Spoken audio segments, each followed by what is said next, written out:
Morning. I call this meeting to order, this hearing to order. I thank everybody for joining us today, both virtually and in the hearing room. I'd also like to thank the witnesses for their participation in this important and timely oversight hearing. Before we begin, I'd like to take this opportunity to note some important requirements. Let me begin by saying that standing House and committee rules and practice will continue to apply during hybrid proceedings. All members are reminded that they're expected to adhere to these standing rules, including decorum. During the covered period as designated by the Speaker, the committee will operate in accordance with House Resolution 965 and the subsequent guidance from the Rules Committee in a manner that respects the rights of all members to participate. House regulations require members to be visible through a video connection throughout the proceeding, so please keep your cameras on. Also, please remember to remain muted until you are recognized to minimize background noise. If you must participate in another proceeding, please exit this one and log back in later. In the event a member encounters technical issues that prevent them from being recognized for their questioning, I will move to the next available member of the same party, and I will recognize that member at the appropriate time slot, provided they have returned to the proceedings. For those members physically present in the committee room today, we'll also be following the health and safety guidelines issued by the attending physician. This includes social distancing and especially the use of masks. I urge members and staff to wear masks at all times while in the hearing room. I thank you in advance for your commitment to a safe environment for all here today. The COVID-19 pandemic has fundamentally altered the way small businesses operate. Mandatory closures to protect public health have significantly impacted their bottom line and visibility. To help small businesses weather the pandemic, Congress has passed a series of legislative packages. On March 6th, the Coronavirus Preparedness and Response Supplemental Appropriations Act became law and authorized SBA's Disaster Assistance Program to use available funds to issue Economic Injury Disaster Loans, or EIDL, to small businesses affected by the pandemic. On March 27th, the CARES Act was signed into law and created the Paycheck Protection Program, or PPP, and the Economic Injury Disaster Loan Emergency Advance. And SBA acted extremely quickly to implement these critical economic relief programs in order to deliver emergency funding to small business owners to keep them afloat. Over the past 6 months, more than 5.2 million PPP loans and approximately 3.5 million EIDL applications have been approved. That's an incredible amount of federal assistance to America's small businesses, and I commend SBA staff for creating the infrastructure to set up these programs so quickly. SBA was asked to undertake an enormously challenging task to implementing these programs in just a few days, and this committee recognizes that some mistakes were expected. But the Congress and the American people must have confidence that the administration is taking seriously their responsibility to mitigate fraud and ensure that this assistance is available to all eligible small businesses. Today, I hope to learn more from the SBA Inspector General and the Government Accountability Office about your findings and discuss ways to improve the delivery of SBA services to small businesses. On July 28th, the SBA Office of Inspector General released a report detailing potential incidents of fraud in the EIDL program. Initial investigations found tens of millions of dollars in duplicate loans and serious concerns about suspected fraud, including instances of accounts established with stolen identities and attempted award transfers to foreign accounts and deposits into personal accounts that have no evidence of business activity. And without swift action from SBA, these fraudulent activities will only become more widespread as Congress debates legislation to allocate more emergency assistance as the economic impact of the pandemic stretches on. I understand that SBA responded to this report by stating they have internal controls in place to address these types of fraud. Yet, recent reporting from the Project on Government Oversight, or POGO, casts doubt on how effective these internal controls are. The POGO report stated that anti-fraud policies were not fully implemented during EIDL processing. Software was not up to date, and that SBA was struggling in mid-August to handle fraudulent applications. As a chairwoman of the Investigations, Oversight, and Regulation Subcommittee, I'm concerned with these reports and hope we can have a constructive discussion to address these findings today. In addition to the IG's report, the GAO released reports on August 31st and September 21st detailing concerns with SBA's oversight of the PPP and their ability to collect and interpret applicant data. The September report outlines extremely concerning gaps in the availability of demographic information and serious data reliability issues. The report also details potential fraud that the SBA referred to both the IG and the Department of Justice. More than 40 fraud-related cases are currently under investigation. Additionally, the report finds that SBA has failed to adequately prepare borrowers and lenders for the PPP forgiveness process.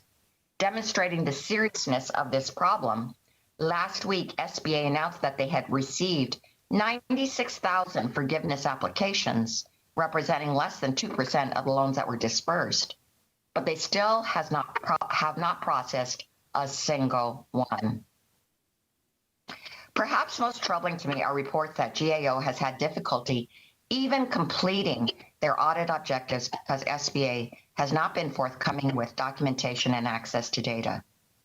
Today, I'd like to learn more about where SBA stands in implementing internal fraud controls, where the deficiencies lie, and what this subcommittee can do to support SBA in their efforts to prevent fraud in both EIDL and PPP.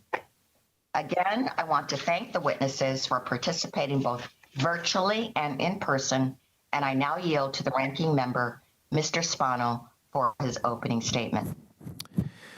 Thank you, Madam Chairwoman, and thank you, Chair Velasquez, for holding today's timely hearing. To combat the economic impact of the coronavirus pandemic, this committee has worked to create and optimize economic relief programs administered by the SBA. Through bipartisan cooperation and interagency negotiations, we created the Paycheck Protection Program, or PPP. We revitalized the Pre-Existing Economic Injury Disaster Loan Program, EIDL. I'd like to take a moment to thank everyone for their work. Both programs have been a lifeline for our nation's small businesses. As of August the 8th, 2020, the date that the program reached its authorized deadline, the SBA had approved over 5.2 million loans totaling more than $525 billion. The average loan size was around $100,000, and there were nearly 5,500 participating lenders. Florida small businesses received nearly 432,000 PPP loans for a total of more than $32 billion. And in my district, Florida's 15th district, 10,254 businesses have received $304 million loans in PPP funds. These loans have helped small business owners keep the lights on and keep their employees on the payroll. I've talked with many small business owners since the launch of the PPP, like Tom Powell, owner of Boulder Athletic Wear in Plant City, Florida, a manufacturer of women's athletic wear in my district. The loan was absolutely essential and crucial for Mr. Powell's business because it provided the critical capital necessary to retain his employees through the retail closures. In addition to creating the new PPP program, the CARES Act and its subsequent legislation expanded the pre-existing EIDL program administered by the SBA's Disaster Loan Program. And as of September the 13th, 2020, the SBA has approved 3.5 million EIDL loans for approximately $190 billion with an average loan size of $53,000. The EIDL Advance Grant, which is not required to be paid back, provided 6 million small businesses with $20 billion in grants. Florida small businesses had approximately 450,000 EIDL loans approved for nearly $20 billion. With only the basic statistics, Congress cannot fully measure the impact of these programs, that's for sure. We need to ensure that loans went to the intended businesses and that the loan proceeds were used properly. Fortunately, we have fantastic allies in the SBA's Office of Inspector General and the Government Accountability Office. Today, each office has sent a representative, and we're grateful for that, to represent their initial, or to present, I should say, their initial reviews of PPP and EIDL. We look forward to working together to make sure that taxpayer dollars are spent appropriately and to reduce waste, fraud, and abuse in these critical SBA relief programs. And with that, Madam Chair, I yield back.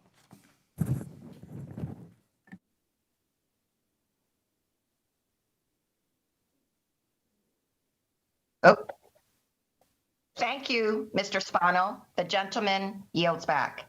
And if other subcommittee members have an opening statement, we would ask that they be submitted for the record. I would like to just take a moment to explain how this hearing will proceed. Each witness will have 5 minutes to testify, and each member will have 5 minutes for questions. Please ensure that your microphone is on when you begin speaking and that you return to mute when finished. I would now like to introduce our witnesses. Our first witness is the Honorable Hannibal Mike Ware, Inspector General of the SBA. Mr. Ware was sworn in as the Inspector General in May 2018 and has been an effective leader in his role and an asset to this committee.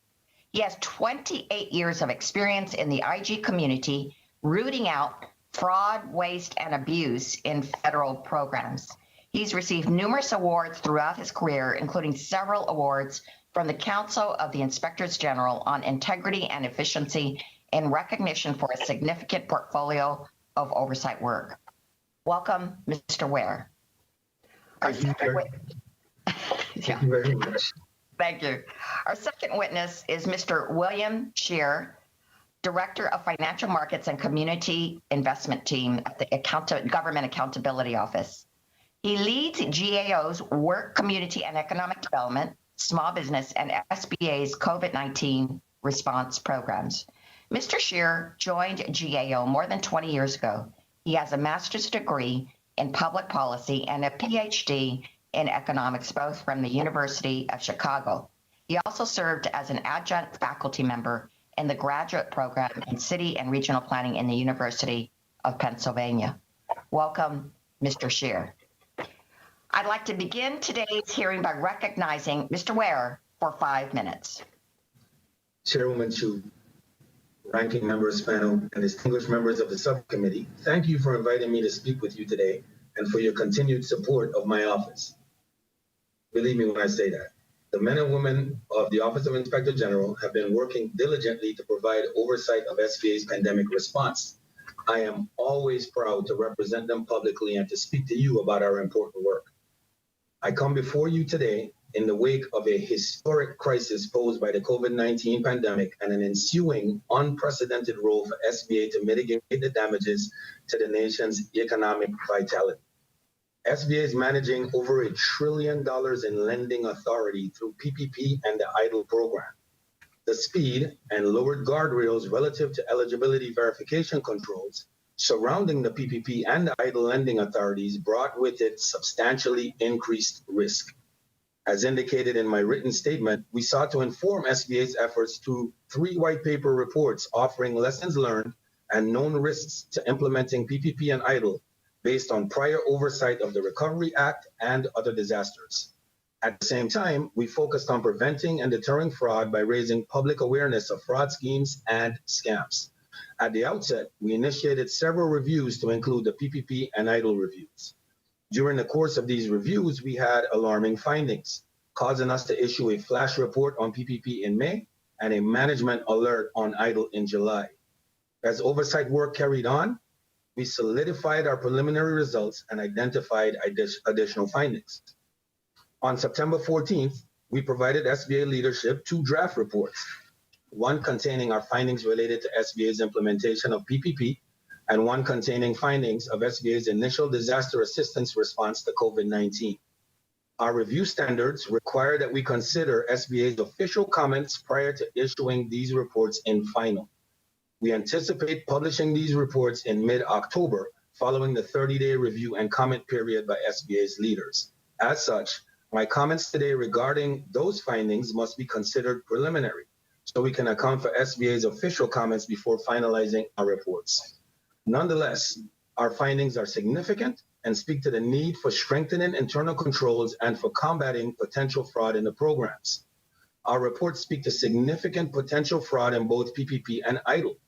It is remarked as potential only because we have not reviewed each loan associated with the area of finding. However, the amount of dollars we cite as being subject to potential fraud are not based on projections. Rather, they are based on buckets of loans meeting criteria for a weak internal control environment, where in many instances we have active criminal investigations of fraud to substantiate the concern. Our office has received tens of thousands of complaints of wrongdoing on our hotline. Hundreds of investigations involving complaints of fraud have been initiated by my office and are ongoing, with noteworthy results being reported daily by the United States Department of Justice, which has been a tremendous partner. Among these accomplishments was the first in the nation charges against individuals fraudulently seeking PPP loans, which was announced on May 5th. More than 57 defendants have been charged with PPP fraud since the CARES Act passage, as announced by the Department of Justice on September 10th.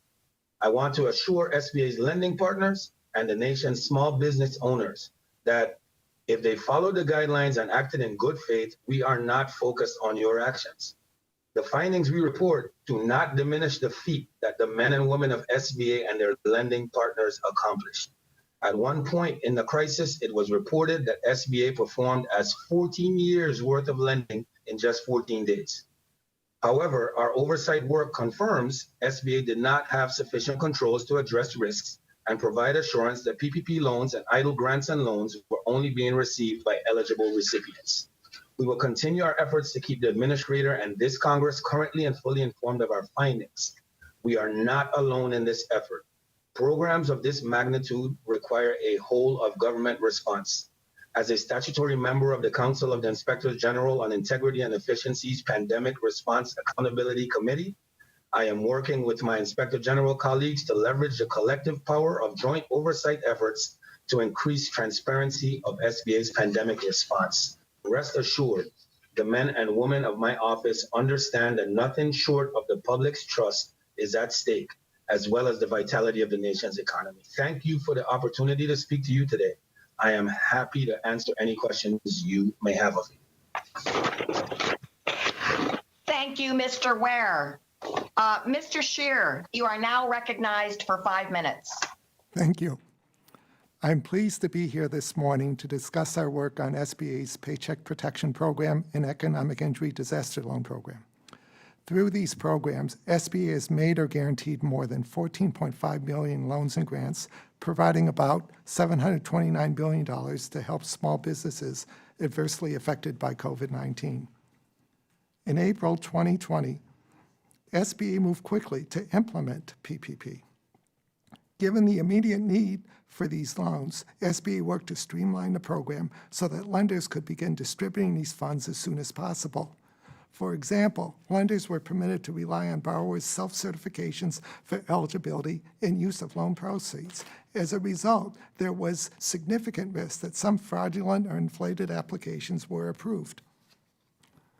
In our June report, we recommended that SBA develop and implement plans to identify and respond to risk in PPP to ensure program integrity, achieve program effectiveness, and address potential fraud.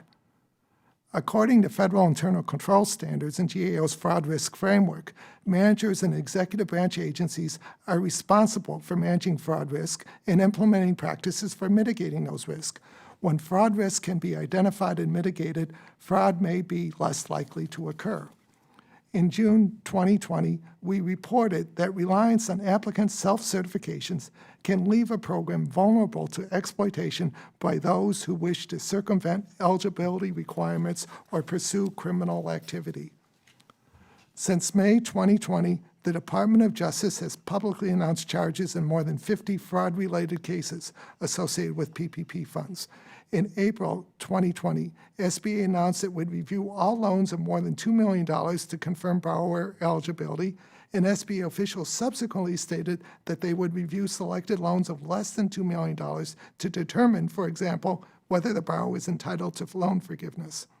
However, SBA did not provide details on how it would conduct either of these reviews. As of September 2020, SBA reported that it was working with the Department of the Treasury and contractors to finalize the plans for the reviews. Because SBA had limited time to implement safeguards up front for loan approval, we believe that planning and oversight by SBA to address risk in the PPP program is crucial moving forward.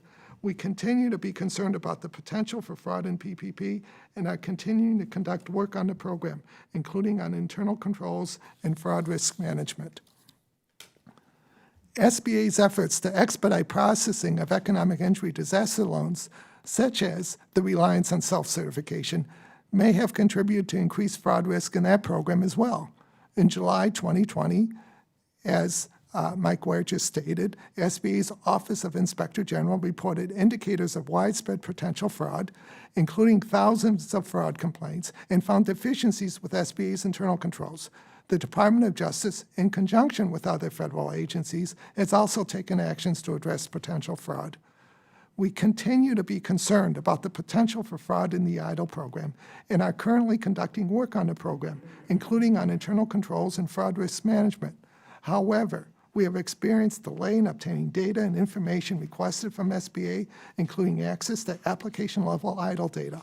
We continue to take actions to obtain records needed to move forward with our work. Chairwoman Chu, Ranking Member Spano, and members of the subcommittee, this concludes my statement. I would be pleased to respond to any questions you may have. Thank you, Mr. Scheer. We will begin the questioning, and I will begin by recognizing myself for 5 minutes. Well, frankly, I am shocked by these findings. Our two main loan and grant programs are EIDL and PPP, and in both programs, you have said that there are not the internal controls in existence to prevent fraud. So I have many questions. First, I'd like to start with Mike Ware, our Inspector General, and just to summarize, you said that there was fraud, and also that there was a lack of internal controls, so that for number one, there were $250 million worth of loans in the EIDL program, loans and grants in the EIDL program that were given despite the fact that they were clearly ineligible. That is, no business was eligible if they created their business after January 1st of this year. And yet, loans were given in the amount of $250 million and grants to these particular businesses. The second problem, the duplicate loans. I mean, there were no internal controls, and as a result, duplicate loans in the amount of $45.6 million were approved. And then third is the shocking social media fraud schemes in which they use social media to recruit applicants and then split the advance money with the ringleaders. And in fact, there was advertising of their ability to secure SBA money for clients to start businesses, and then the sharing of this money.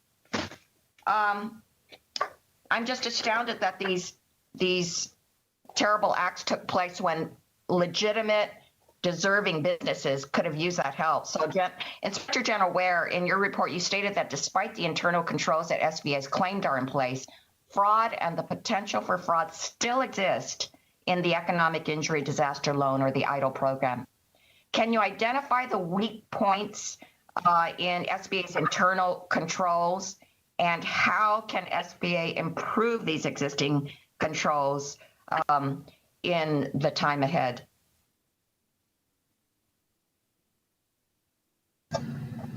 I certainly can and have identified those to SBA's leadership. So the challenge that SBA always has, especially in their disaster lending program, is they have to balance. Balance is a key word here. The need of speeding aid to people in desperate need while balancing against a proper control environment. In this instance, SBA's efforts to hurry capital to businesses were at the expense of controls that would have mitigated the risks of ineligible or fraudulent businesses obtaining PPP or EIDL loans. And that's why we have the problems that we have. The SBA said for themselves that to get funds to eligible entities quickly, they lowered the guardrails for the EIDL program in specific by removing or weakening of controls. And we have found for a fact through thousands of contacts from banks, tens of thousands of hotline complaints, and our own data analytics, that those actions increased fraud risk significantly. Now, again, they have that balance to deal with, but the balance cannot, one part of the balancing act cannot be sacrificed for the other. And the type of things that we were finding in terms of controls lower, of course, the self-certification part was one, but the contractor that they got with had some built-in controls. But these things, the loan applications came in huge batches. So that batch process and the speed to get it out allowed a lot of things to be missed.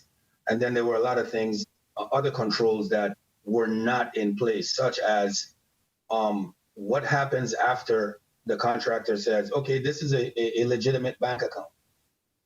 But they allowed on the back end the applicant to change the bank account before the money was dispersed, and there was no control in place to at least double check or make sure that those were going to an eligible recipient. Now, the agency in these meetings, especially on EIDL, they have taken a lot of action already. And before the alert went out, we had been meeting with them because we thought it was critical that they knew this information, that they take action immediately. So they shored up the control where it re-verifies the bank account information every time it's changed.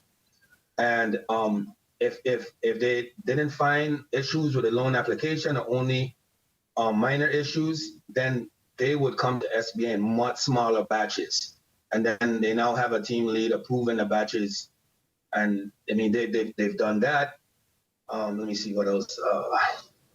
They've done quite a bit.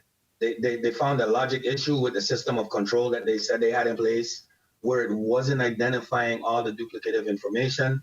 And now they have addressed that issue.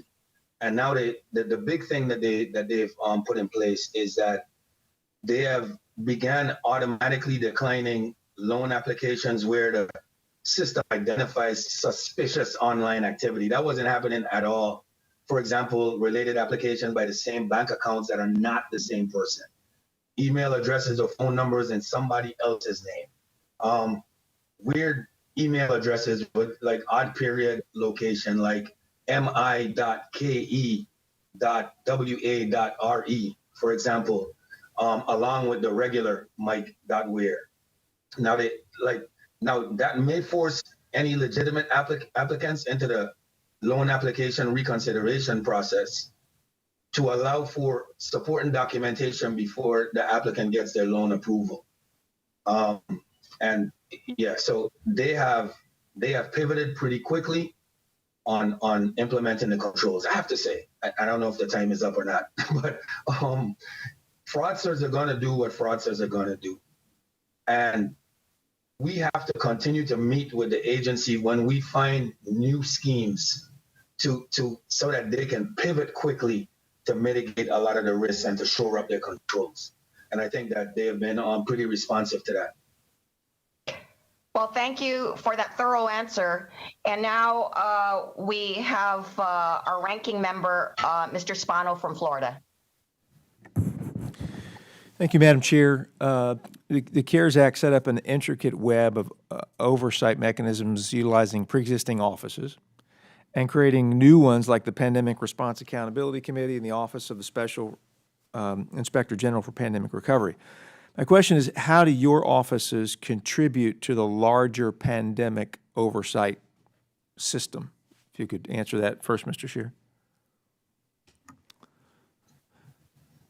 We have a major responsibility in the CARES Act, and it was actually articulated to each of the affected agencies from letters from the Comptroller General. as far as our role in overseeing CARES Act programs broadly, and the need for us to report on generally a bi-monthly basis to the Congress on a wide variety of issues.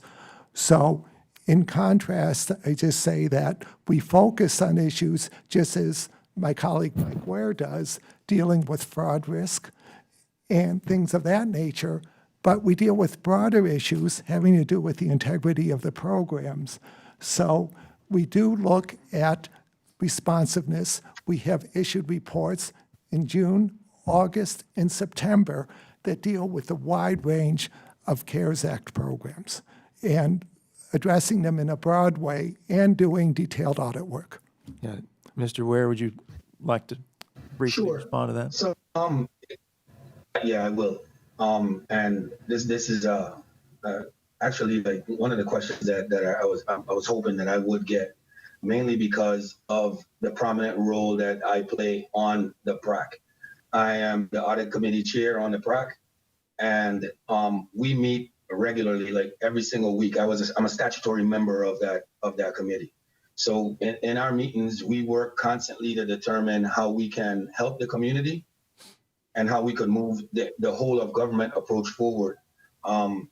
If you've noticed the press releases concerning our investigative work, it is always joint.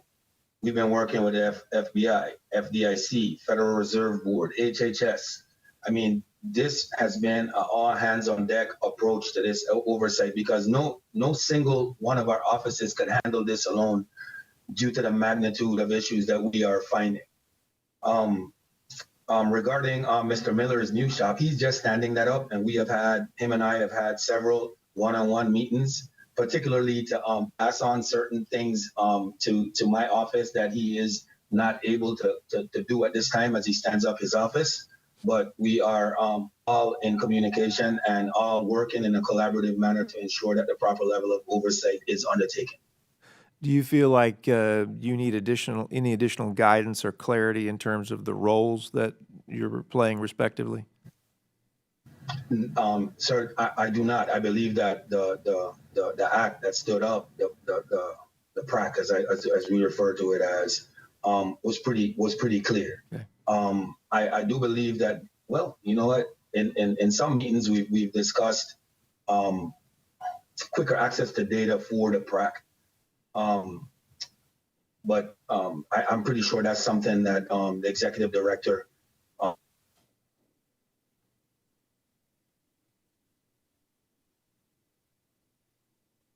Mr. Scheer, would you like to respond to that?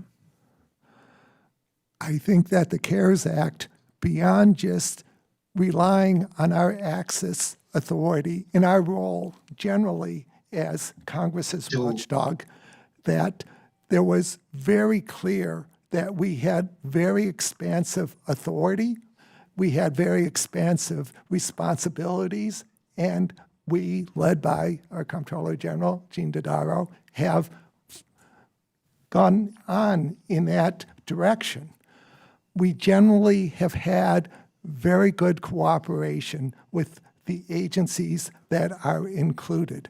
So it's an expansive role, and it very clearly states what our role is and what our authorities are in terms of access to information. Thank you. Madam Chair, I yield the remainder of my time. Thank you. The gentleman's time has expired, and the gentleman yields back. Now the gentle lady from New York, our chairwoman, Nydia Velasquez, is recognized for 5 minutes. Thank you, Chairwoman Chu and Mr. Spano, Ranking Member. This is a very important oversight responsibility that we have in this committee regarding the CARES Act. So, Mr. Scheer, we understand that you had issues and problems accessing idle data from SBA. Why do you think that happened? We and I always try to avoid trying to say what's going through people's mind But what we can observe is a situation that is not a cooperative one, which we have experienced. We have experienced a more cooperative environment with SBA dealing with other matters, but not when it comes to CARES Act. As you know, that with PPP data. Would you, excuse me, sir, sure. would you characterize the actions out of the SBA as obstructionist? There was obstruction when we were trying to obtain loan-level PPP data. That went on for weeks. Getting access to people to talk about how they were implementing PPP, that went on for weeks. We still aren't getting a lot of cooperation from SBA, and yet they accuse us of not giving them credit for what oversight they have in place when they provide very little information and don't respond to what we're asking. With EIDL, it is more extreme. We have asked a very long time ago for application-level EIDL data. So let me ask you, it is clear that you have expanded authority, and the Comptroller General has expanded authority to demand and to have the access to the information, to have access to the data.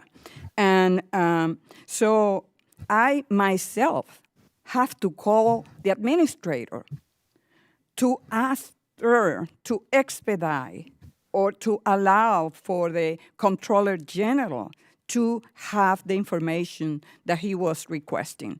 He personally called me, and I believe that even called the ranking member. Can you imagine?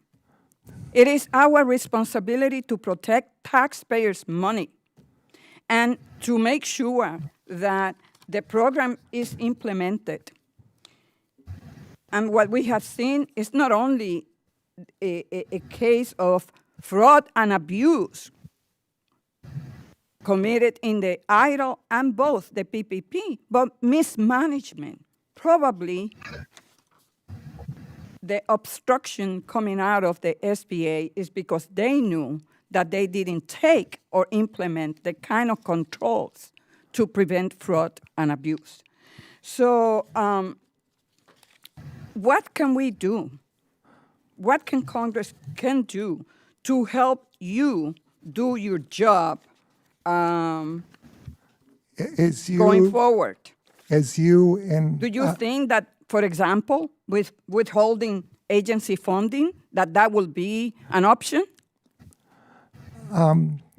it's like it could be an option, and I would hope it wouldn't come down to that. But if you go back to the issues that we had with just getting loan-level PPP data, I'm sure you and Ranking Member Shabbat and other members of Congress were surprised when Gene Dodaro, the Comptroller General, was making personal calls to you, seeking your support, and we appreciate it greatly.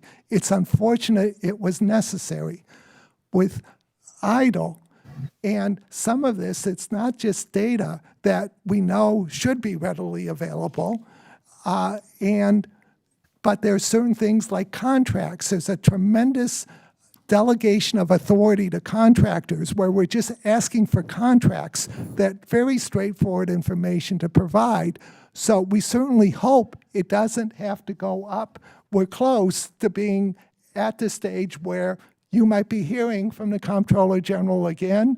The administrator of SBA will be hearing from the Comptroller General again. Our General Counsel will be reaching out to the General Counsel at SBA.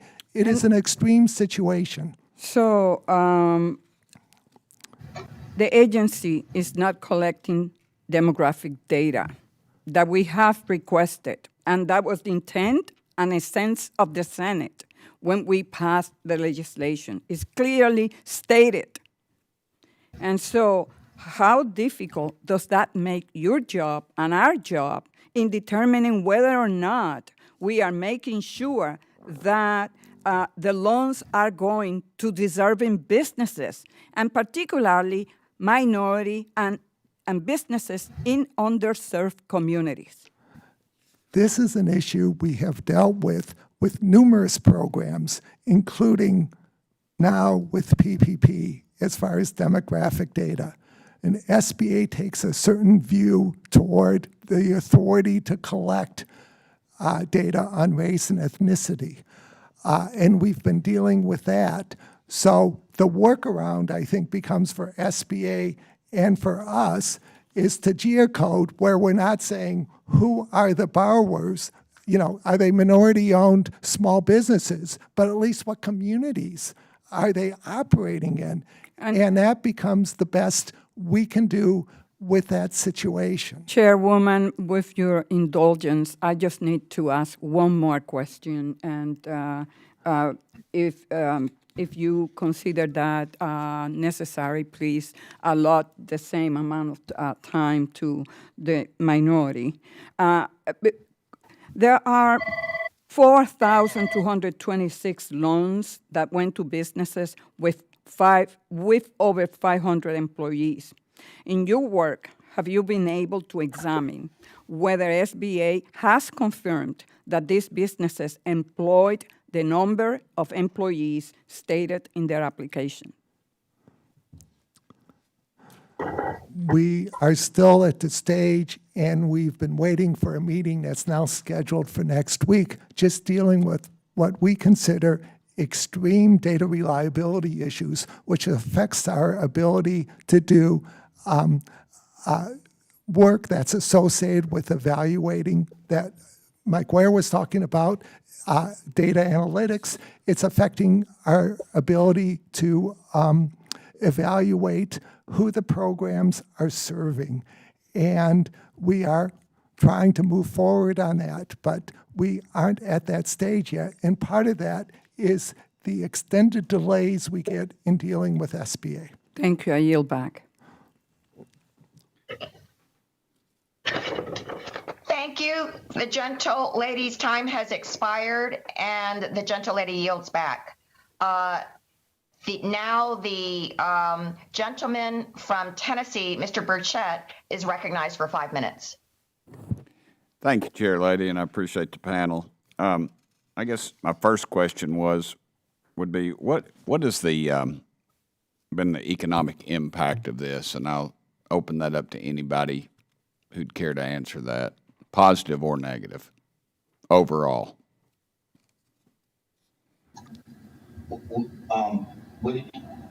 Sorry, Bill, you gonna talk? Right, go ahead. Okay, by economic impact, I think you're talking about the economic impact of the fraud. Yeah, no, Okay. of both sides of it. I'd like to hear both sides of it. Oh, there is absolutely no doubt that this program, both programs, reached out to people who were definitely in need, and we know that for certain.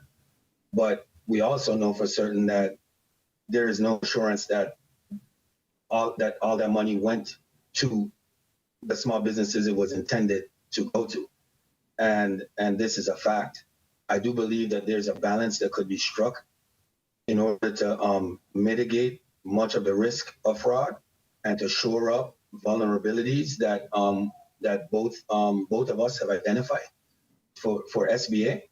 But on the one side, I'm telling you that SBA's employees have worked long and hard to get this money into the hands of people who badly needed it. Fraudsters do what fraudsters do. We have identified many of the schemes. We've worked with the agency to mitigate much of that risk.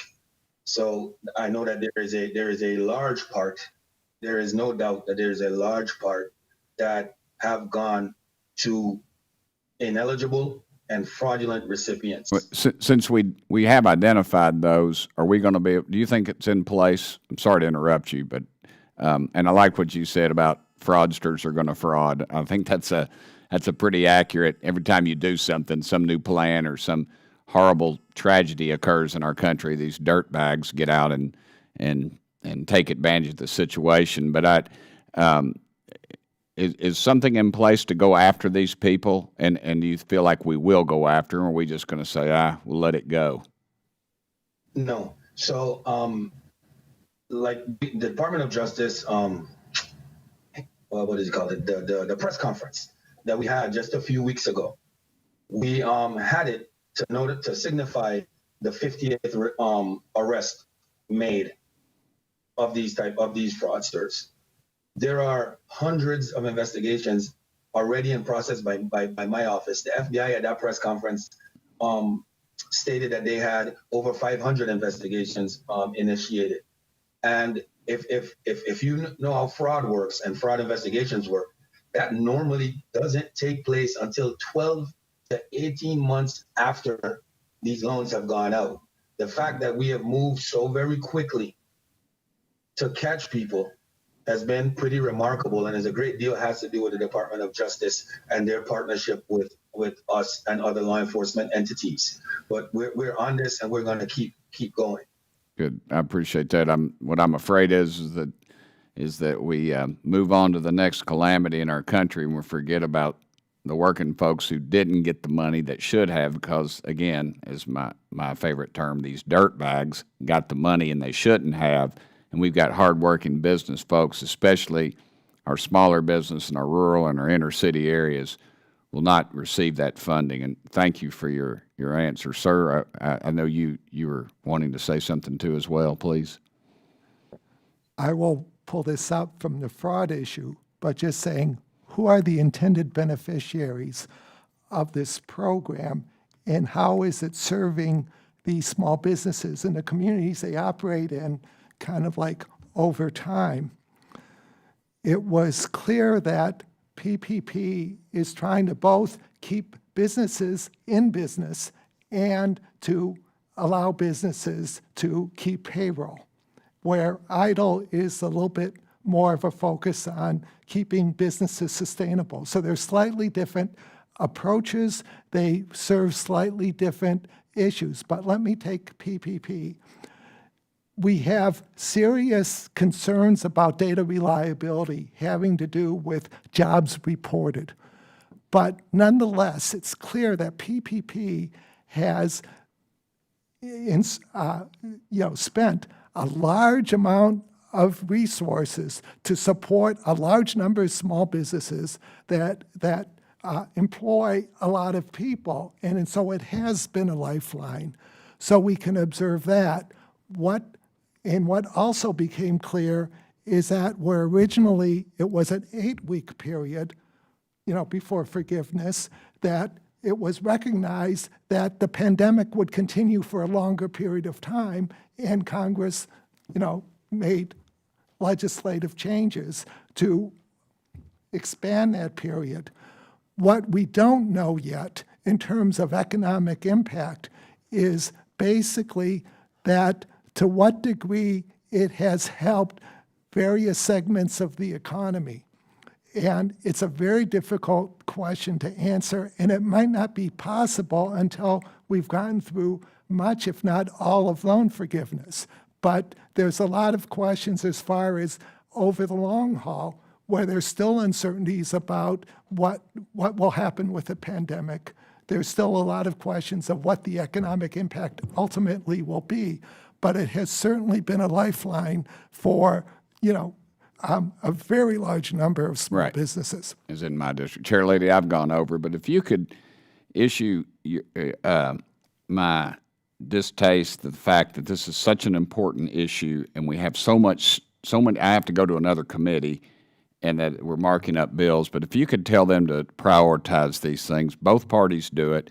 This should be prioritized. We should not be scheduling other meetings. We go hours during the day where nothing is going on, nothing, absolutely nothing, and they stack these dadgum committees on top of each other, and it's a disservice to you as a chair lady and disrespectful to you, and it's disrespectful to the dadgum taxpayers. And I'm going to talk to my leadership, and I would hope that you would do the same, because this very important issue, and I apologize that I have to go to another committee, but I'm very passionate about this issue. So thank you, ma'am, and you're always your courtesy to me and friendship. Thank you. Well, thank you. And the gentleman's time has expired. The gentleman yields back. And now the gentleman from Pennsylvania, Mr. Evans, is recognized for 5 minutes. Thank you, Madam Chairperson. Mr. Shear, SBA has relying on heavy contractors to process idle applications. What information has SBA provided to you on the contractual responsibility of contractors and subcontractors, and why such important information for GAO works? This is one of the areas. We had a meeting with SBA last Wednesday, so just 8 days ago, where there at least was a meeting to talk about what we're requesting from the agency. So that was a step forward, but there was no timeline put on providing material. And in both of these programs, but you asked with respect to EIDL, there's heavy reliance on contractors. So we just asked for the contracts themselves. And that will lead to questions about what the contractors are doing, but it will get us started. And in terms of information that should be readily available, we're still waiting for a response. And as I said to Chairwoman Velazquez, we're taking actions to push this forward, just like we did with PPP and access to PPP data. But we are still seeking information from SBA on the contracts and what the contractors are doing. Do you get any real sense of cooperation or not? No,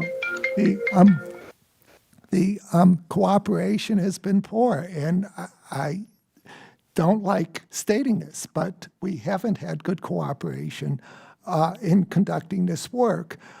There was some improvement when the agency then decided that they would provide us loan-level PPP data, but it's not the usual cooperation that we have received from SBA, for that matter, other agencies, with respect to both of these programs. Mr. Ware, it is my understanding that SBA did not put in internal controls in place for PPP and EIDL on the front end of loans because of the speed in which CARES Act when they needed to get the small business. Many businesses in my district needed the money right away to stay afloat with non-essential closed. Mr. Ware, if Congress authorized additional, and the chairwoman of overall sort of asked you this, authorized additional funding, can you be specific what you recommend Congress take to ensure internal controls are placed at the beginning of the approval process of the new loans? Right. So thanks for the question. Recommend that Congress put in place just the need to have the type of controls that, at the very least, if an application falls into the high risk, where we know there is fraud buckets, where we know there's rampant fraud buckets, it requires an automatic second look to verify. So the lower end of the guardrails needs to come up, particularly on those that fall in the high risk areas. That's in those that have multiple loans in the same type of NAICS code categories from the same IP addresses. Those that have random email generator accounts. Those where the bank accounts are changed after the approval process is over. Those that are in the name of, for example, like prominent politicians, prominent business leaders that we would all know their names, and other clearly ineligible entities, and the type of controls that capture the ineligible entities. If the date does not meet this, or if the TIN does not meet this date, it is automatically declined. Those upfront controls are necessary. Thank you, Madam Chair. You're back to bounds. Thank you. The gentleman's time has expired. The gentleman yields back. And now the gentle lady from Minnesota, Ms. Craig, is recognized for 5 minutes. Thank you so much, Chairwoman Chu, and good morning, everyone. Chairwoman and Ranking Member Spano, I'm so grateful we're having this hearing today. This issue is incredibly important to me, the issue of fraud and improper payments and government waste. Since the beginning of the COVID pandemic, I've worked hard, I know all of us have, to make sure that we're providing the businesses in our community the absolute best of resources, and especially to those hard-hit small businesses through the PPP program. You know, these fraudulent activities that have now been incredibly well documented, it steals resources from taxpayers, and it steals resources from the small businesses who still need that help. Improper payments are exactly why I introduced the Payment Integrity Information Act, which I'm proud that President Trump signed this into law earlier this year. It strengthens protections against improper payments in federal programs. So currently, there are a number of resources and tools available out there in the market, developed to detect exactly the kind of fraudulent activity that seems to have gotten through the SBA. In fact, a division of Thomson Reuters, located right in my congressional district, has that kind of technology and system. So in light of this, Mr. Ware, I have a first question for you. Do you feel at this stage that SBA has the necessary tools and resources and funding and oversight to be able to accelerate your efforts to prevent fraud and waste? And if not, what specifically do you need from our subcommittee in the U.S. Congress to put you in a better position to manage your activity in this agency? Hey, thank you. I'm being told that I got a call from the House that said that my camera is coming and going. I don't know why I'm looking at myself. So I don't know what's going on, so I apologize. So when you ask about the resources, are you asking about SBA OIG or are you asking about SBA proper? I'm asking more generally, do you and the agency have what you need to be able to do better? Because obviously there's technology out there that can help you detect and improve the accountability here. And I'm asking, is there an active effort to make sure that that happens? Because sadly, this pandemic is not going away anytime soon. And I suspect unless we're able to effectively suppress this virus in a way that we clearly haven't been, we're going to have to continue to ask SBA to do some very difficult things that obviously we're not in a position to stop fraudulent activity at this moment. We are extremely fortunate that maybe 2 years ago, Congress gave us additional money to stand up our data analytics capability. And we are very fortunate that that investment was made, because that group is doing excellent work in identifying fraud trends and in quickly reporting out on them to the agency. As far as the agency, well, and still speaking about my resources, right? We are coordinating with the PRAC and with other law enforcement entities to approach this in a more whole of government manner. As far as the agency, like I said earlier, they have taken some steps. I'll give you one of the steps in terms of their resources. Initially, in that first report that we issued, where we were talking about all these thousands of calls we were getting from the banks saying, hey guys, there's fraud here. We don't know what to do with this. We've stopped this. We've held this money. How do we get the money back to the government? This, that, and the other. We pulled everybody into a meeting. And initially, what I required was a secondary review that we were asking SBA to conduct to make sure, because sometimes there's reasons why things happen, and it could be an eligible loan.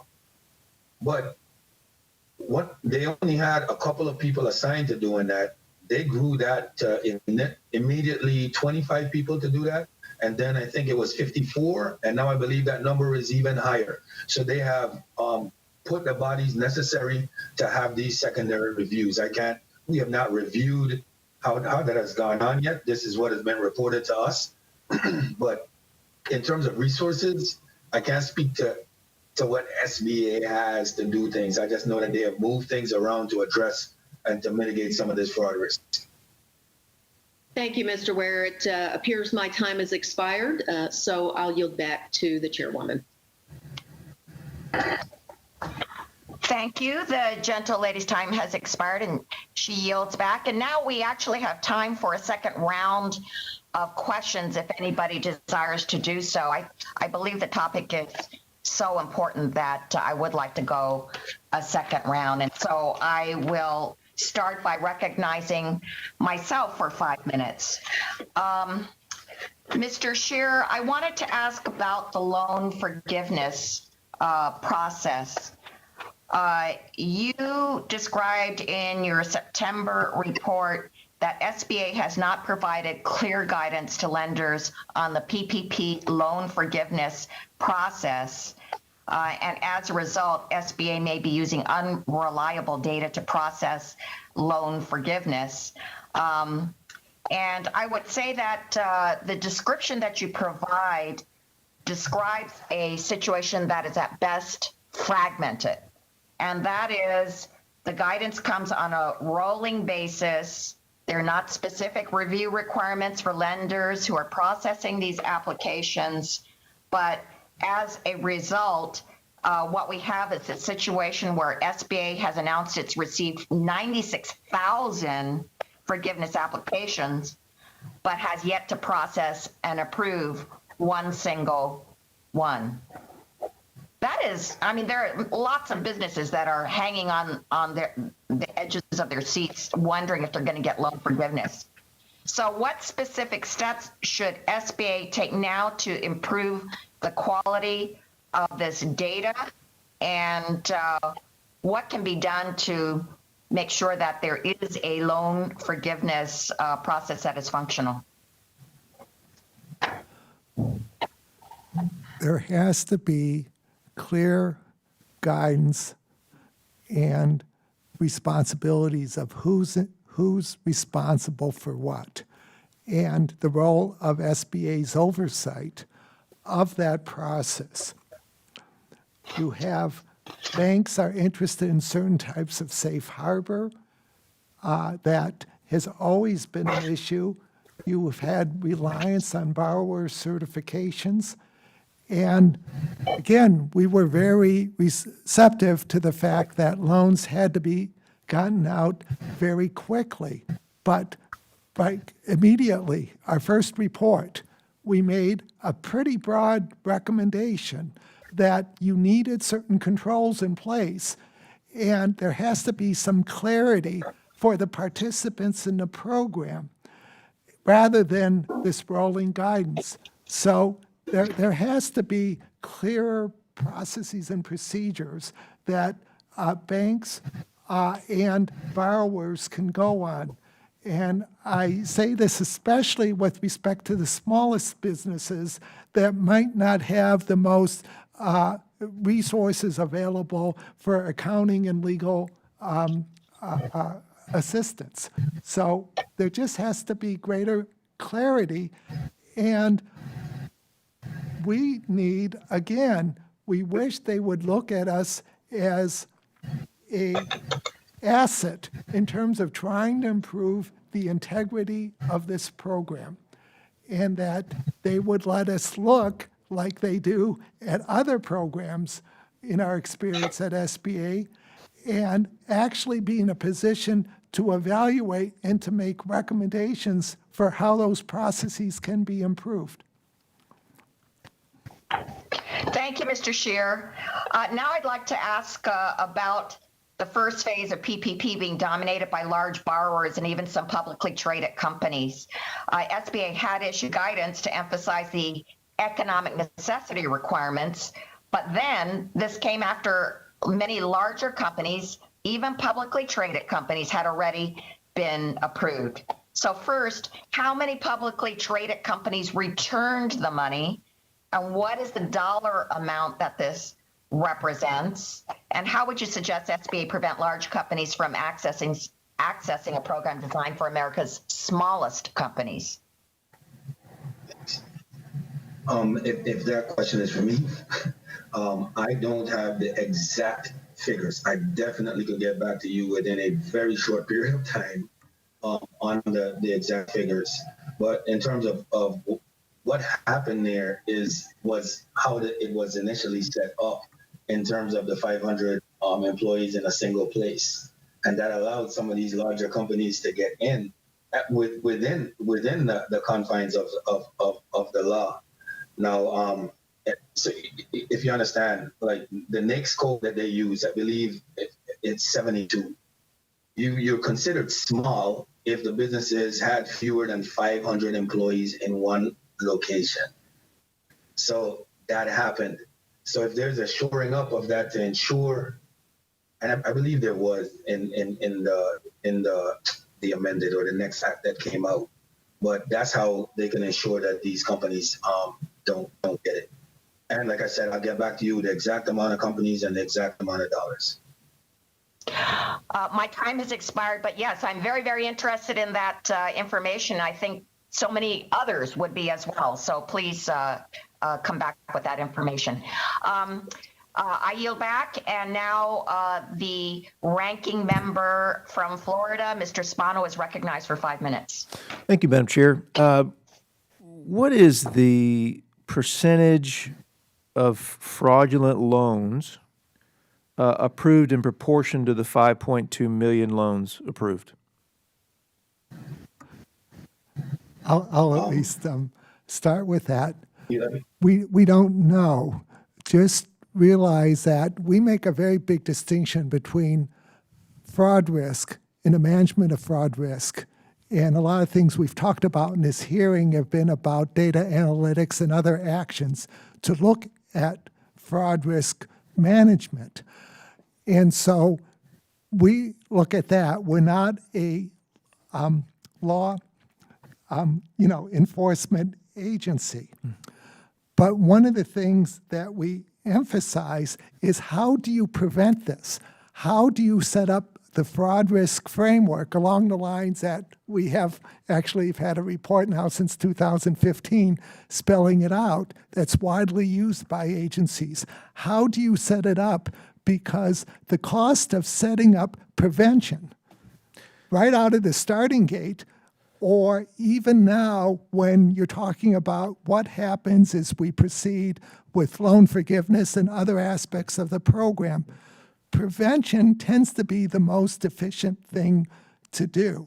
I get that, and I apologize for interjecting. I only have 5 minutes. Okay, I'm sorry. Okay. But here, from the very beginning, what has been articulated as the balance that has to be struck between, in this particular situation, getting money out quickly and preventing against fraud.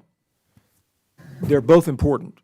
We obviously experienced personally how important that was when we were getting, in our congressional offices, dozens and dozens of calls from small businesses owners every day that said, "What in the world are you doing? I've got to know what's going on. I don't know whether to let my staff go. So there was this inexorable push to the SBA to get this stuff done quickly, okay? So, and last thing I want is fraud. Don't want fraud. But when we acknowledge that there are two competing interests in this scenario, to get it out quickly and prevent fraud, it seems to me that an important question we should ask, and an answer that we should have, if both are important, is how many loans were fraudulent and how much of the over 525 billion loans was extended was fraudulent. That will help us determine how much, if any, additional measures should be taken to prevent fraud in the future. Does that make sense? Yes. Let me try to be Okay. brief on this. It'll be a long time until we know how much fraud there was in the program, and you can think of the education of Department of Justice and other law enforcement.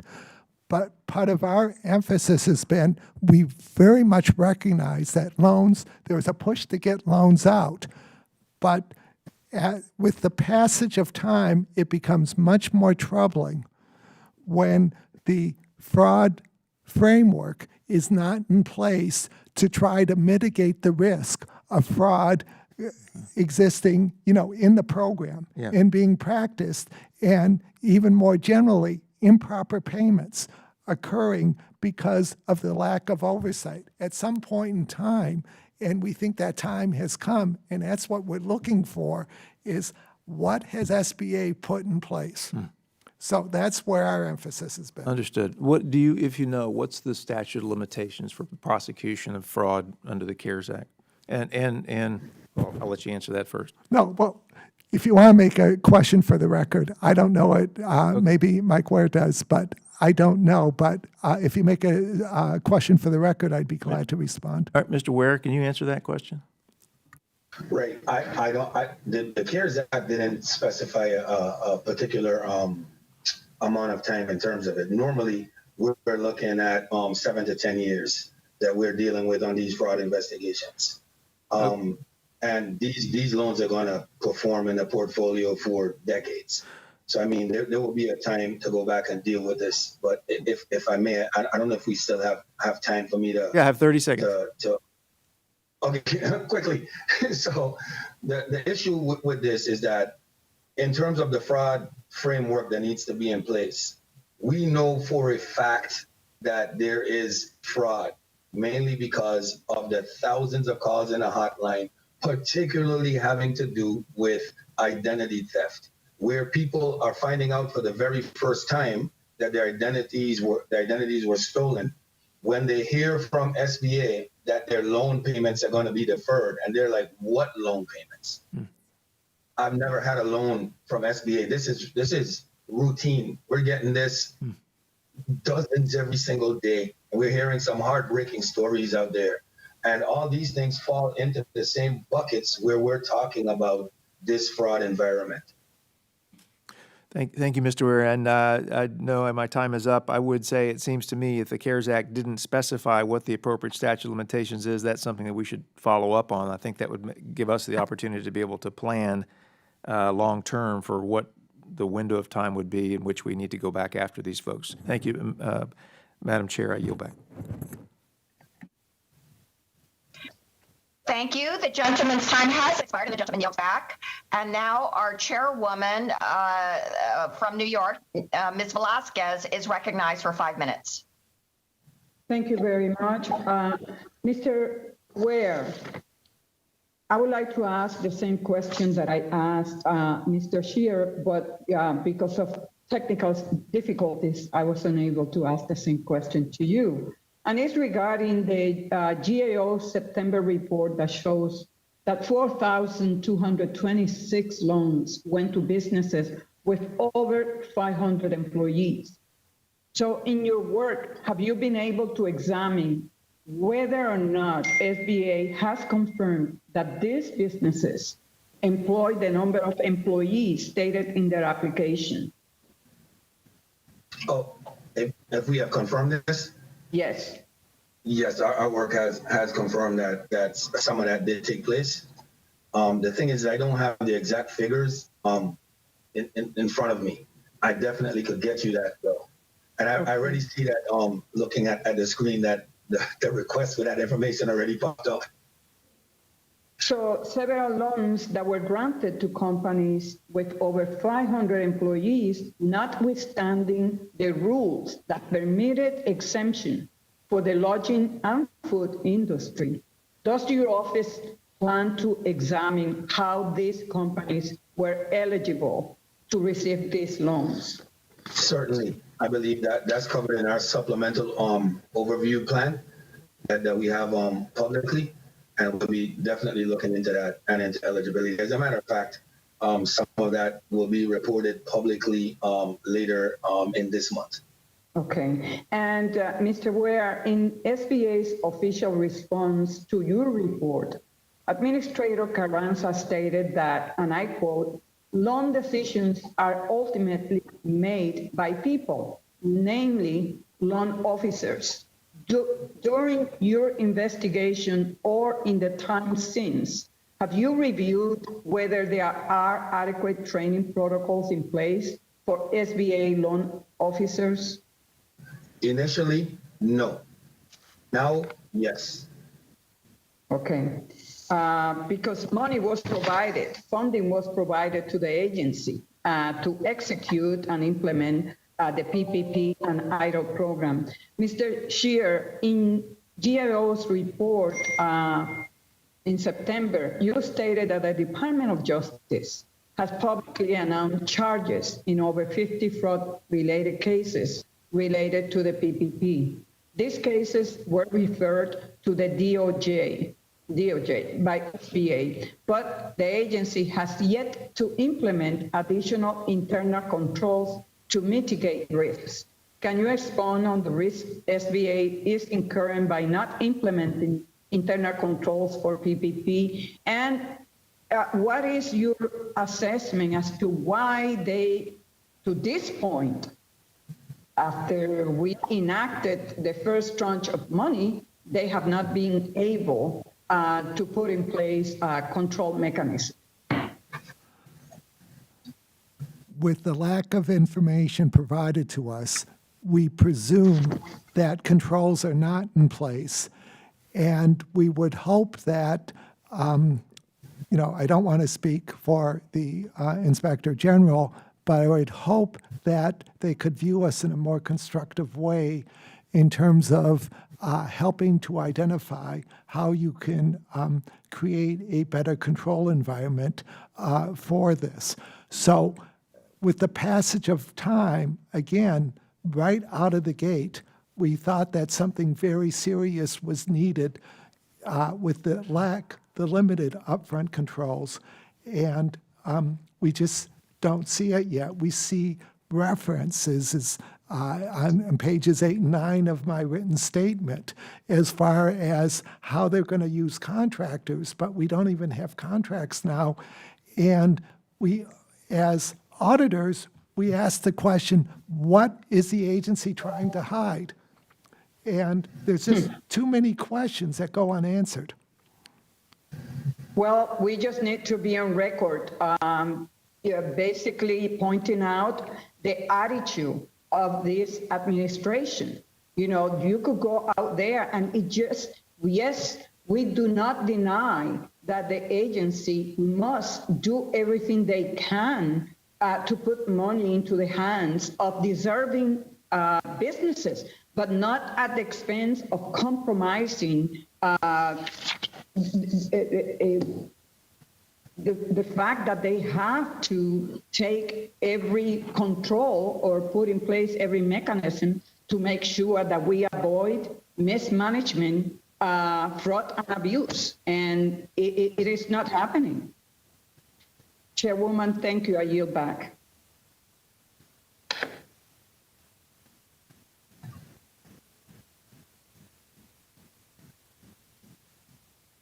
Chairwoman, you're muted. Thank you. The gentlelady yields back. And now the gentleman from Pennsylvania, Mr. Evans, is recognized for 5 minutes. Thank you. Thank you, Madam Chairperson. My issues to Mr. Shears again. Many lenders in my home city of Philadelphia have expressed frustration with the piecemeal release of PPP rules. Despite SBA issuing rules of PPP forgiveness, there is still much confusion about the lender's role in the process. SBA is supposed to send the forgiveness amount to lenders no later than 90 days from receipt of the lender's decision on loan forgiveness. That means for any application submitted on August the 10th, the first day SBA started accepting them, SBA has little more than over a month to send the funds to the lender. This is especially concerning because lenders such as CDFIs are already operating at a tight margin. Mr. Sears, what do you believe SBA will be able to do to meet this deadline? And if not able to meet the 90-day deadline for distribution of forgiven funds, will this dissuade lenders from participating in the PPP future?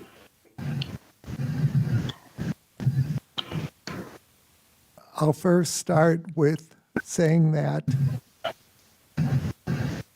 SBA might actually meet those deadlines.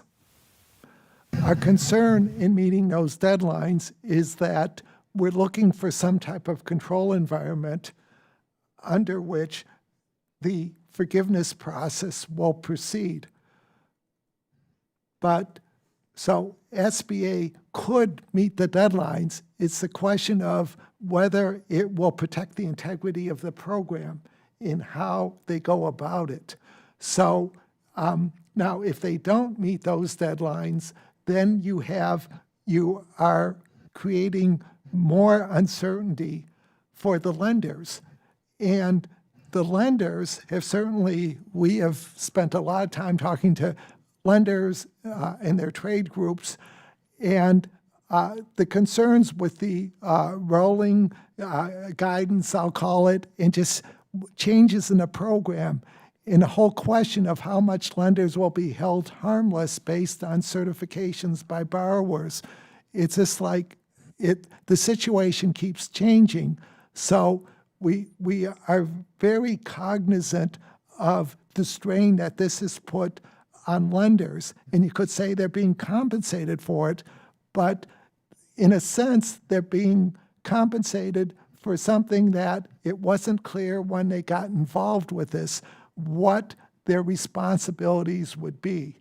So I hope that's responsive to your question. Yes. Madam Chair, thank you. I yield back the balance of my time. Thank you. The gentleman yields back. And now I would like to make a closing statement. I'd like to thank our witnesses for joining us both virtually and in person to share their important testimony today. The oversight work of the OIG and GAO is vital to ensuring that we root out instances of fraud and abuse and spend America's tax dollars wisely, especially since our small businesses need so much help. Your work helps inform the subcommittee on existing problems within SBA's COVID-19 programs and gives us insight into these issues as they unfold in real time. It is my hope that considering what we learned today, that the SBA will fully cooperate with GAO and the OIG to improve these programs for our nation's small businesses. Our witnesses today showed that with proper input and cooperation, it can be done. I look forward to continuing our oversight efforts with all of you as partners. I ask unanimous consent that members have 5 legislative days to submit statements and supporting materials for the record. Without objection, so ordered. And if there's no further business before the committee, we are adjourned. Thank you very much.